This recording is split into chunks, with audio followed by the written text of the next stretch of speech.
Mfumu lero ndabwera ndi nkhani yakuzana ndi Mary Ntambalika, mtsikana amene wagwidwa akupanga zadama ndi mamuna wachibwenzi. Mtsikana amene zina lake ndi Mary Ntambalika amachokera ku Mzimba. Mayiwa agwidwa akupanga zadama ndi mamuna wachibwenzi, ndipo umu ndi mmene zilili.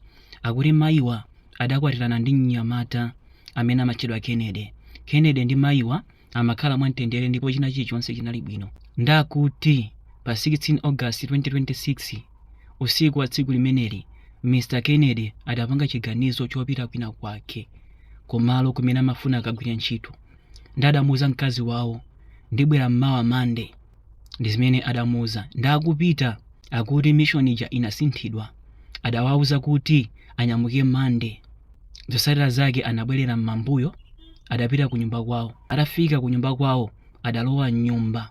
Alichongolowa nyumba adapeza mkazi wawo ali kuchipinda ndi munthu wina. Zotsatira zake adalowa kuchipinda kuja, adampeza mnyamata uja ali pa bedi, mkazi wawo ali poterepa. Mnyamata uja atavala ka boxer, mkazi wawo atavala ka sketi ndi ka bra. Kenako mkuluyu adamba kumfunsa mafunso mnyamata uja, wapezeka bwanji nyumba mwanga, ukutani nyumba mwanga. Mnyamata uja amakanika kuyankha. Zotsatira zake adamba kummenya. Ndati anamtibula, adaleta naso azinzawo anabwera amantibula mnyamata uja. Koma mnyamata uja anapeza mpata wothawa. Atafika kwawo adamtengera ku chipatala. Panopa ali ku chipatala sakupeza bwino.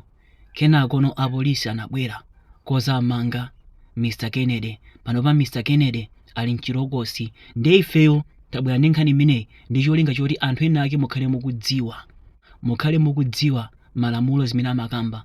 Akuluakulu, palibe lamulo limene limanena kuti kugona mkazi wa mwini wake ndi mulandu. Choti muziwe ndichi, ngati mwagona mkazi wa mwini wake ndi mwini wake uja wakumenyani, muli ndi ufulu okansumira chifukwa chakuti ye uja wakuperekani. Nengati munthu wampereka mnzake ndi mulandu, kaya kuchosani mano, pitani mukasume. Kungotuluka mazaledi aja, kungotuluka pathupi pano, muli ndi ufulu okasuma, ndipo munthu uja azamangidwa, ndipo mkazi wake uja muzapitiza kumgona. Iye uja ali mchirokosi ndi mulandu.